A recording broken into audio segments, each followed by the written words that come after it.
बिस्मिल्लाहिर्रहमानिर्रहीम। अस्सलाम वालेकुम। आप देख रहे हैं ब्रदर्स व्लॉग 92। इमरान खान ने कोर कमांडर कॉन्फ्रेंस के एलामिये की तायद कर दी।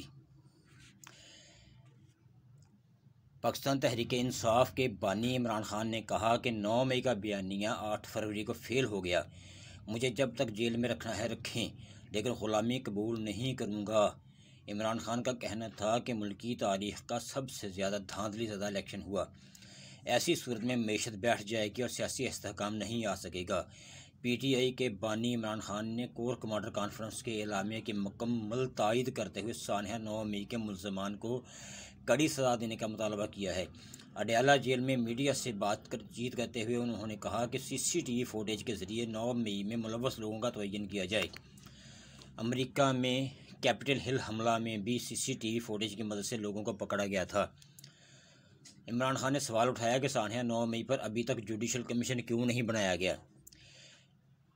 किसको सानिया 9 मई की आज़ादाना इंक्वायरी में दिलचस्पी नहीं। उन्होंने सवाल उठाया कि आखिर दिलचस्पी इसमें क्यों नहीं है कि सानिया 9 मई की आज़ादाना इंक्वायरी हो। मैं कहता हूं कि 9 मई वालों को सज़ा दें। इन्होंने कहा कि PTI को मखसूस नशिस्तें ना देकर जमहूरियत की नफ़ी की गई। जिनकी मखसूस नशिस्तें नहीं बनती थी उनको कैसे दी जा सकती हैं। इमरान खान ने कहा कि PTI को मखसूस नशिस्तें ना दिया जाना गैर आइनी अमल है। मशरक़ी पाकिस्तान में भी अवाम को मैंडेट से महरूम किया गया, जिसकी वजह से मुल्क टूटा। मुल्क की तारीख़ का सबसे ज़्यादा धांधली ज़दा इलेक्शन हुआ है।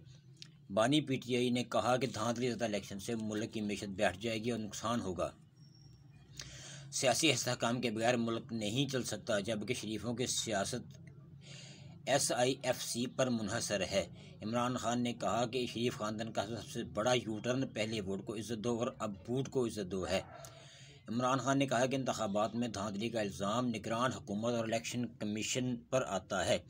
इंतखाबात में जीतने वालों को भी मालूम है कि धांधली हुई है। अगर ये समझते हैं कि इलेक्शन ठीक हुए हैं तो सिर्फ 4 हलकों का ऑडिट करवा लें। इमरान खान ने कहा कि पेशावर से नूर आलम, लाहौर से नवाज शरीफ और ओन चौधरी, जबकि इस्लामाबाद का कोई हल्का खुलवा कर ऑडिट करवा लें। इन इंतखाबात से सिर्फ 3 जमातों को फ़ायदा हुआ। उन्होंने कहा कि क्या पुरअमन एहतजाज टकराव है? अगर ये टकराव है तो जमहूरियत को ख़त्म कर दें। मौलाना फजलुर रहमान और ख्वाजा आसफ कह चुके हैं कि जनरल बाजवा ने हुकूमत गिराने का कहा था। बानी PTI ने कहा कि बाजवा ने हमें ये भी कहा था कि अच्छे बच्चे बन जाओ और चुप करके बैठ जाओ। गुलाम बनकर जहन कर नहीं बैठ सकता।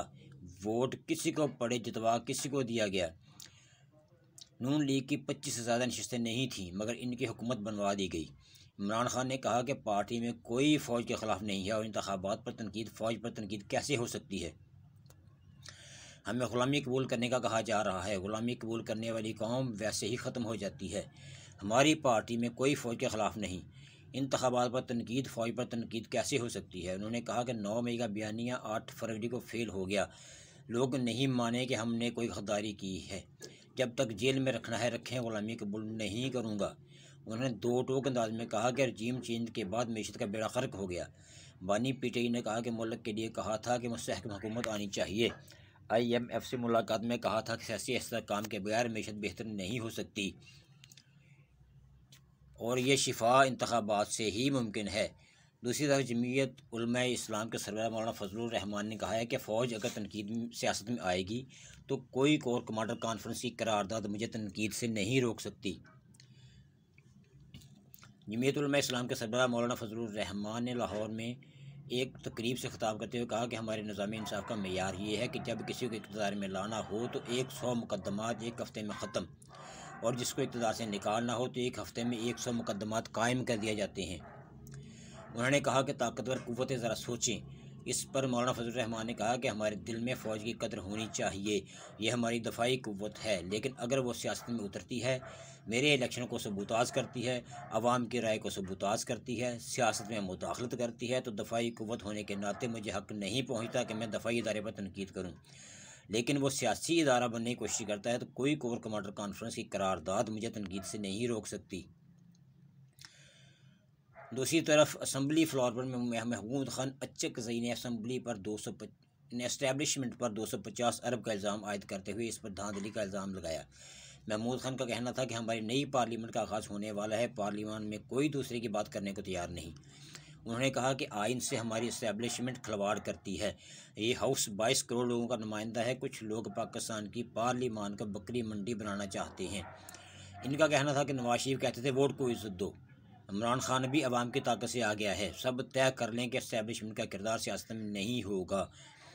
जी हाँ, उन्होंने वाज़ेह तौर पर कहा कि इस्टेब्लिशमेंट का किरदार सियासत में नहीं होना चाहिए और पाकिस्तान की दाखिली और अंदरूनी सियासत का सरचश्मा पार्लियामान होगा। दोस्तों से गुजारिश है कि मेरे चैनल को सब्सक्राइब लाजमी करें और लाइक और शेयर भी करें ताकि रीच में इजाफा हो। बहुत शुक्रिया। अल्लाह हाफिज़।